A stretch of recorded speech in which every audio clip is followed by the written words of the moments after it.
Hello everyone, আসসালামু আলাইকুম। সবাই কেমন আছেন? আশা রাখি কাছে এবং দূরে যে যেখানে আছেন সবাই ভালো আছেন। আলহামদুলিল্লাহ আমরাও সবাই ভালো আছি।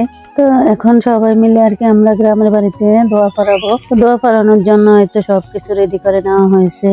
এখানে মাংস আর যে ডাল বসিয়ে দিয়েছে, এই যে বুটগুলো সিদ্ধ করে নেওয়া হয়েছে, আলুগুলো সিদ্ধ করে নিয়েছি। তো সবাই মিলে একত্রে মিলাদ পড়ালে বা দোয়া পড়ালে অনেক আনন্দ লাগে, ভালো লাগে। তো অনেক বড় আয়োজন। তো গরু মাংসটা রান্না হয়ে গেছে, তো উঠিয়ে ফেলেছে। আর এই যে ডাল চুলার উপরে ডাল রান্না করতেছে, বাবুর্চি দিয়ে রান্না করতেছে। প্রায় 250-300 মানুষের আয়োজন। তো এখানে এই যে আমরা সব মিলে আর কি আলুগুলো ম্যাশ করে নিচ্ছি আলুর চপের জন্য। তো এক একজনে এক এক কাজ করতেছে। আসলে বড় করে দোয়া পড়ালে অনেক ভালো লাগে, আনন্দও লাগে। আর এই যে এখানে এদিক দিয়ে আবার শশাগুলো ছিলে নিচ্ছে, কেউ লেবু কাটতেছে, কেউ আলু ম্যাশ করতেছে। মানে সবাই হাতে এক একটা কাজ ধরিয়ে দেওয়া হয়েছে। তো এই যে এখানে ভাত রান্না হচ্ছে আর বাবুর্চিরা পেঁয়াজি ভাজতেছে।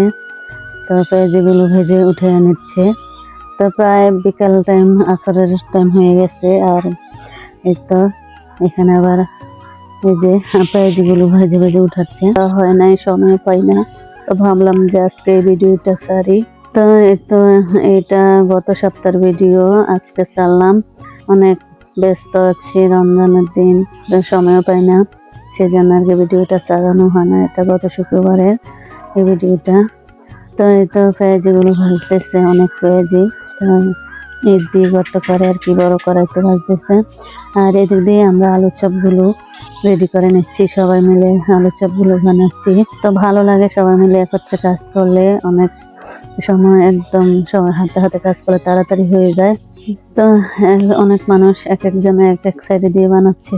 তো আমরা তো সবাই মিলে এগুলো করতেছি। আর সব রেডি হয়ে গেছে, এখন খালি আলুর চপ আর বেগুনিটা রয়েছে, আর সবকিছু ভাজা হয়ে গেছে। তো এখন ইফতার রেডি করার আর কি পালা।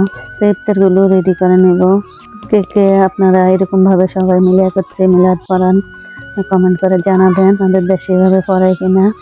এই তো এই যে এখন ভাতটা রান্না হচ্ছে, আর এদিকে আলুর চপগুলো ভেজে নিচ্ছে, পেঁয়াজিগুলো ভেজে নিচ্ছে। পেঁয়াজি ভেজতে ভাজতে অনেক সময় লাগে। এই তো আমরা এগুলাকে চৌনা বলি।